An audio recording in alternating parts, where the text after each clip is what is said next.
It was a typical morning in the hospital. The familiar hum of monitors, the hurried footsteps echoing in the hallways, and the distinct scent of antiseptic filled the air. I was scanning through the patient charts handed to me during the morning briefing. A routine process, mechanical almost, until I came across his name. The name stopped me cold. My heart skipped a beat, then thundered in my chest. A chill ran down my spine as memories clawed their way out from where I had buried them so long ago. It wasn't a common name, and yet I prayed it was just a coincidence. My fingers trembled as I flipped to his details, scanning the chart as if the words could somehow confirm or deny the dreadful suspicion blooming in my mind. Age, 54. Condition, acute coronary blockage. Status, critical. Then I saw the notes from his admission, scribbled in a rushed hand by the attending nurse. Victim of a violent past incident. Records show prior arrest for manslaughter. Manslaughter. The room spun around me. The paper felt heavy in my hands, as though it carried the weight of my past. My breath came in shallow, jagged gulps. Could it be him? The man who had ripped my world apart so many years ago. My grip tightened on the file, the edges cutting into my palm. The sound of his name echoed in my mind like a cruel whisper. I walked to the nurse's station, each step dragging as if my legs no longer obeyed me. "This patient," I said, holding up the chart, my voice steadier than I felt. "Who admitted him?" "Dr. Patel." One of the nurses responded. "It was an emergency case." "Is there an issue?" I shook my head, masking the storm raging within me. "No, nothing. Just double-checking the details." It didn't take long to confirm what I already feared. It was him, the man who had stolen my mother from me in a senseless act of violence when I was just a child. The man whose actions had left an unfillable void in my life, whose face I had tried to erase from my memory for years. And now he was here, under my care. I clenched my jaw, forcing myself to think clearly. This couldn't be happening. How could fate have orchestrated such a cruel twist? My mind screamed for me to walk away, to refuse to touch him, to refuse to save the life of a man who had destroyed mine. But I didn't move. Instead, I stood there, gripping the chart like a lifeline, trying to reconcile the chaos within me. The echoes of my mother's laughter, her warm embrace, and the hollow ache of losing her clashed violently with the sterile, detached environment of the hospital. I couldn't escape the storm brewing inside me. Every time I saw his name on the chart, a mix of emotions surged through me: anger, grief, disbelief. It felt like my past was dragging me into a dark corner I had fought hard to avoid. How could I save him? The very thought churned my stomach. He was the reason for every sleepless night, every moment I doubted myself, every time I felt alone in a world that had taken too much. And yet, I was standing here, entrusted with the power to decide his fate. I stared at his file again, searching for a way out, a loophole. Maybe another doctor could take over, but the thought felt hollow. I was the lead surgeon on call, and passing the responsibility would raise questions I wasn't ready to answer. Worse, it would mean surrendering to the weakness I'd sworn never to let define me. I paced the empty corridor outside the OR, my mind racing. Was I even capable of being objective? My hands were trained to heal, but my heart screamed for retribution. The struggle within me was suffocating, the weight of my professional oath pressed against the unbearable weight of my personal loss. Could I still be a doctor if I let my emotions dictate my actions? Could I still be a son if I didn't? The past has a way of sneaking up on you, especially when you think you buried it deep enough to forget. That morning, every memory of my mother came rushing back, vivid and relentless. I remembered the warmth of her smile, the way her laugh would fill our tiny kitchen as she tried to teach me how to make her favorite stew. She was my anchor, my safe haven. And then, in an instant, she was gone. It was a rainy evening. I was barely 10. I'd been waiting at the window, watching the drops slide down the glass, counting them to pass the time. She was late. She was never late. When the police knocked on our door, I knew something was wrong. Their faces told me everything before their words could. "Your mother," one of them started, voice heavy. I didn't need to hear the rest. I felt it, an emptiness that swallowed me whole. She had been caught in a robbery gone wrong, a senseless act of violence. The man they arrested had a face I would never forget. His eyes were cold, devoid of remorse. Those eyes haunted me for years, and now they were back, staring up at me from that hospital bed. Her absence shaped everything. Every choice I made, every step I took, was to honor her memory. Medicine became my way of coping, a way to bring life where hers was stolen. But standing here now, the lines blurred. Was this really about healing, or was it about trying to fix a wound that would never close? I sat alone in the break room, the chart still clutched in my hands, as if letting it go would make everything unravel. The fluorescent lights buzzed faintly above me, and the hum of distant voices felt like static in my ears. I couldn't escape the question gnawing at my mind. What kind of doctor would I be if I let my personal hatred cloud my judgment? The words of the oath I had recited on graduation day came flooding back. I remembered standing there in my pristine white coat, full of hope and determination, as I pledged to treat every patient with compassion and care, regardless of who they were or what they had done. I will not be swayed by prejudice or malice. The phrase echoed in my mind, a stark reminder of the promise I'd made. It was easy to stand on principle when it wasn't being tested, but now, faced with this unimaginable choice, I felt the weight of those words like never before. I thought about what it meant to be a healer, to dedicate my life to saving others. The responsibility wasn't just to the patients who were kind or deserving. It extended to everyone who came through those doors. It wasn't my place to judge them. My only duty was to preserve life. And yet, wasn't he an exception? How could I reconcile this man's monstrous act with the ideals I'd built my career on? Wasn't it natural, human even, to want him to suffer as I had? But that wasn't why I became a doctor. If I allowed my personal pain to dictate my actions, I'd be no better than the darkness I despised. The break room door creaked open, and a nurse poked her head in. "Dr. Mason, they're prepping the ore. Will you be ready soon?" I nodded mechanically, my mind still waging its silent war. "I'll be there," I said, my voice steady, even as my heart raged beneath the surface. As the door clicked shut, I leaned back in the chair, exhaling slowly. This was no longer just about him or me. It was about the oath, the promise, the commitment to something greater than myself. When I finally stepped into his room, the sight of him almost knocked the breath out of me. He was lying there, frail and vulnerable, his chest rising and falling with shallow breaths. The once imposing figure I remembered from that haunting courtroom photo was now just a man fighting for his life. I stood by the door, gripping the edge of the chart as if it could anchor me. His face was pale, his features softened by age and illness. The lines etched across his forehead and the gray in his hair made him look almost ordinary. It was a cruel irony.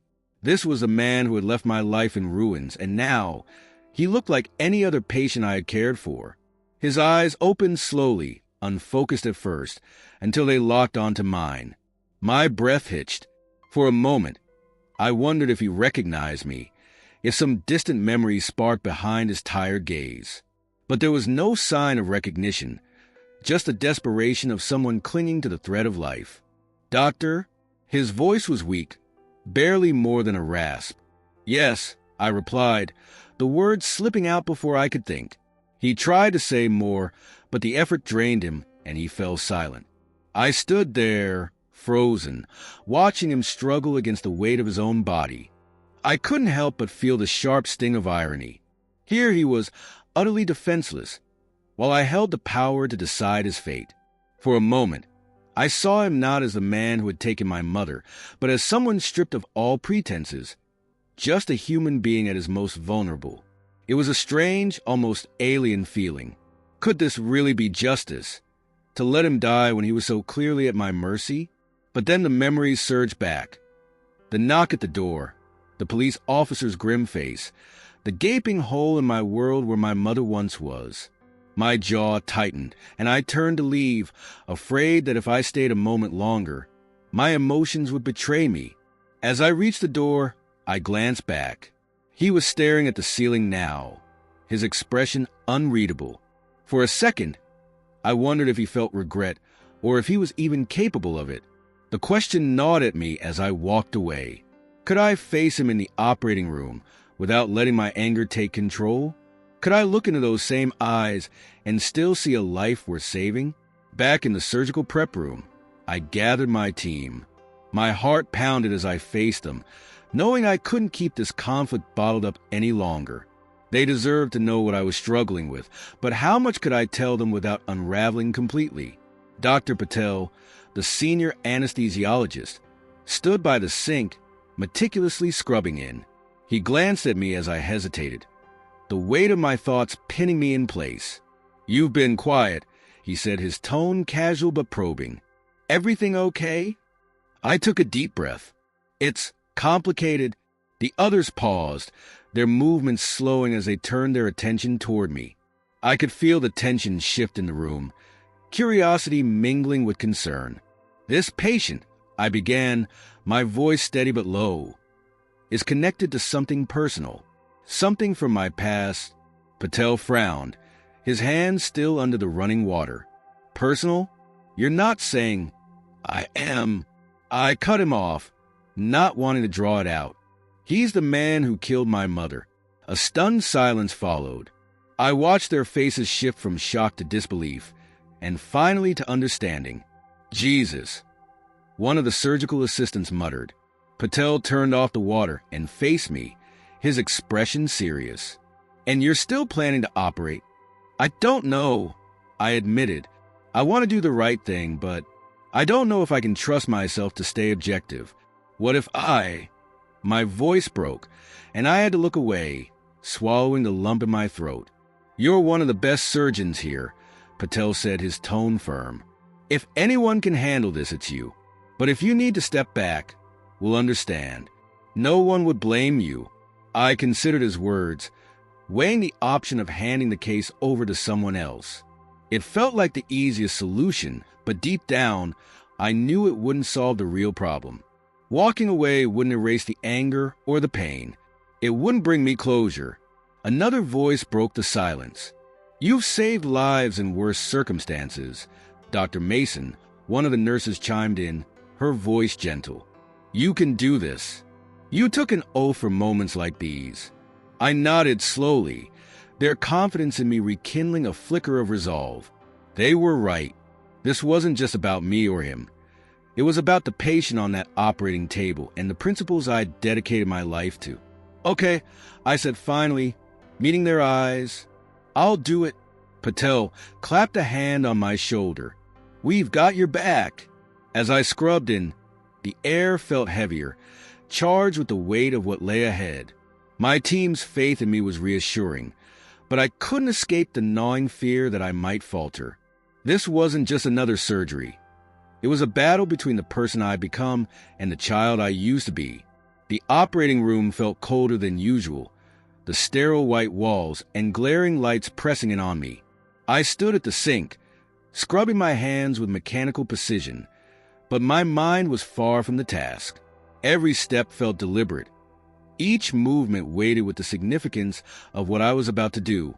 As I prepared, I replayed the conversation with my team over and over in my mind.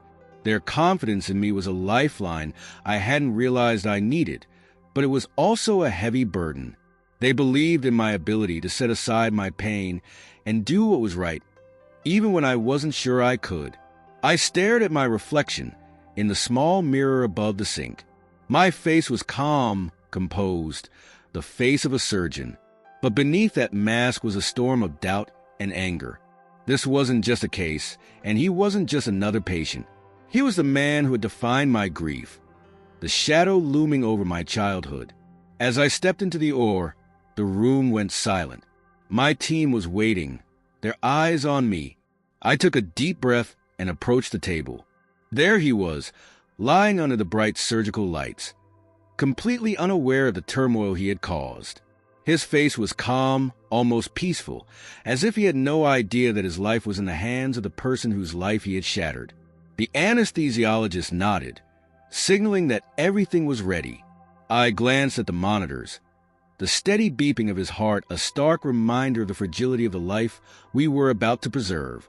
My hands moved almost instinctively, gliding into position.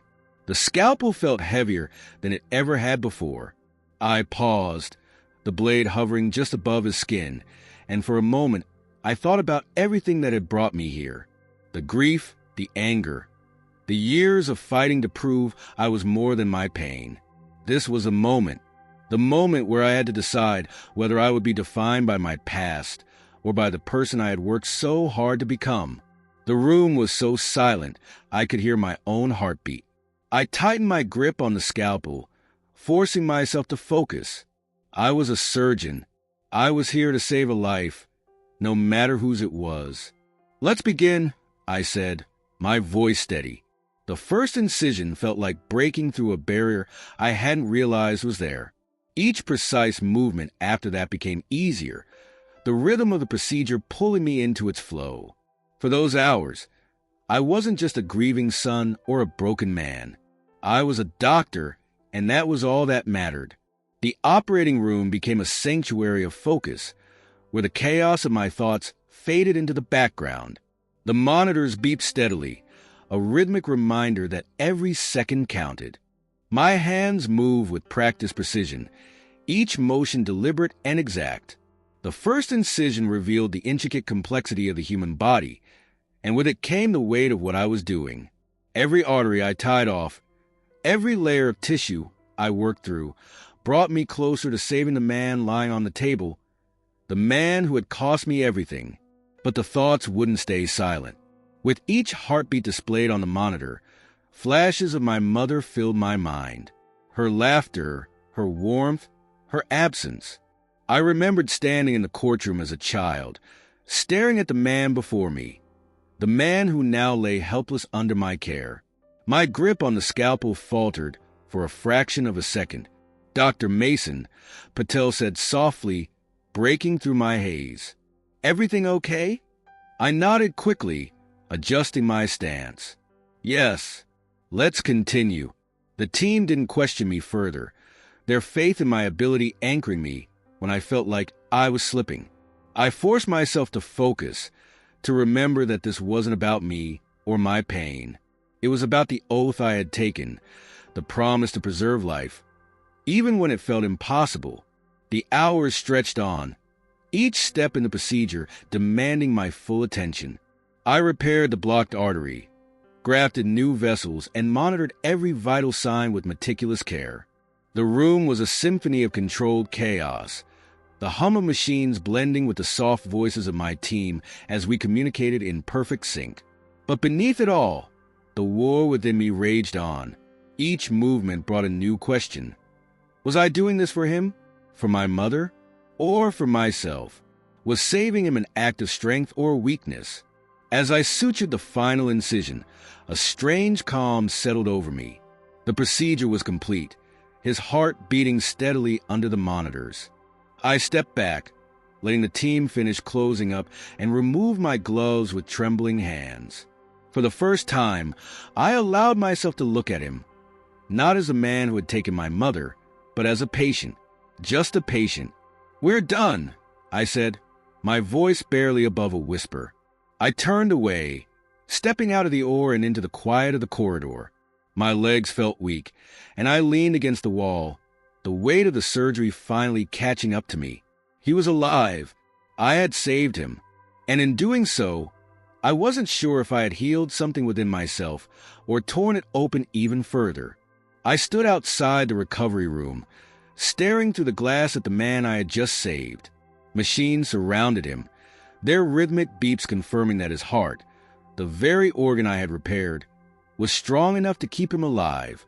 For the first time in decades, I felt a strange sense of clarity. This was what it meant to truly confront the past. He looked fragile, almost peaceful, as if the weight of his sins had been lifted in those hours on the operating table. But for me, the weight lingered, heavy and unrelenting. I couldn't tell if what I felt was pride or an overwhelming sense of defeat. The nurse approached me quietly, holding a clipboard with his updated chart.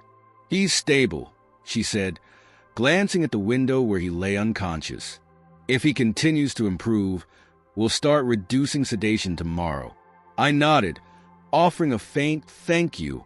She left me there, alone with my thoughts. The decision to save him had been mine, and I had done it. I'd gone against every instinct screaming for revenge, every ounce of pain demanding justice. But standing there, I couldn't shake the question. Was this justice? I thought about my mother. Would she have wanted this? To see the man who had taken her life now saved by the son she had left behind? I didn't know. I would never know. But a part of me liked to think she would have been proud, not just of the surgeon I'd become, but of the person who refused to let hate define him. Hours passed, but I stayed rooted in place, watching as his chest rose and fell steadily. I wondered if he would ever know who I was, if he would wake up and see the face of the boy whose life he had shattered. The door opened behind me, and Dr. Patel stepped in, breaking my thoughts. "Good work today," he said, his voice calm but firm. "Thanks," I replied, my voice quieter than I intended. Patel studied me for a moment before speaking again. "It wasn't just about the surgery, was it?" This was personal. I didn't answer right away. Finally, I turned to him, my gaze steady. "It was. But it didn't change what I had to do." Patel nodded slowly, a hint of respect in his expression. "It takes strength to do what you did, more than most of us would have." He left after that, leaving me alone once again. As the hours stretched into the evening, I finally turned away from the glass. He was alive because of me. Whether I felt like a hero, a fool, or something in between, I couldn't deny the truth. I had done my duty, and in that, maybe I had found a small piece of myself again. The night air was crisp as I stepped out of the hospital. The city buzzed faintly around me, its hum muted by the weight of the day's events. I sat on a bench near the entrance, staring up at the stars barely visible through the urban haze. I should have felt relief. The surgery was a success. I had saved his life. But all I felt was an ache deep inside me, a hollow space that no accomplishment could fill. The questions I had been avoiding pressed harder now. Was I a hero for saving him, or a coward for not walking away? Did my actions make me noble, or did they simply confirm that I was a prisoner to my oath? I closed my eyes, and for a moment, I let myself imagine her. My mother's face, her laughter, her touch. I imagined her sitting beside me, her warmth cutting through the chill of the night. "Would you have forgiven him?" I whispered into the void, half expecting an answer. Of course, there was none. But in the silence, I realized something important. Forgiveness wasn't about him. It wasn't about excusing what he had done or pretending the pain wasn't real. It was about me, about choosing not to let the hatred fester, not to let the scars he left define the rest of my life. The man lying in recovery would wake up tomorrow. He might never know who I was or what he had taken from me, but that didn't matter. What mattered was that I had chosen to save him, not because he deserved it, but because I deserved to be free from the weight of my own anger. I stood, shoving my hands into my coat pockets as the cold bit at my skin. The hospital loomed behind me, a testament to the life I had built in the wake of tragedy. It wasn't perfect, and it would never erase the pain, but it was mine. As I walked toward the parking lot, I felt a strange sense of peace, not the kind that came from closure. This wound was far from healed, but the kind that came from knowing I had taken a step forward, however small. The road ahead was uncertain, but for the first time, I felt ready to face it.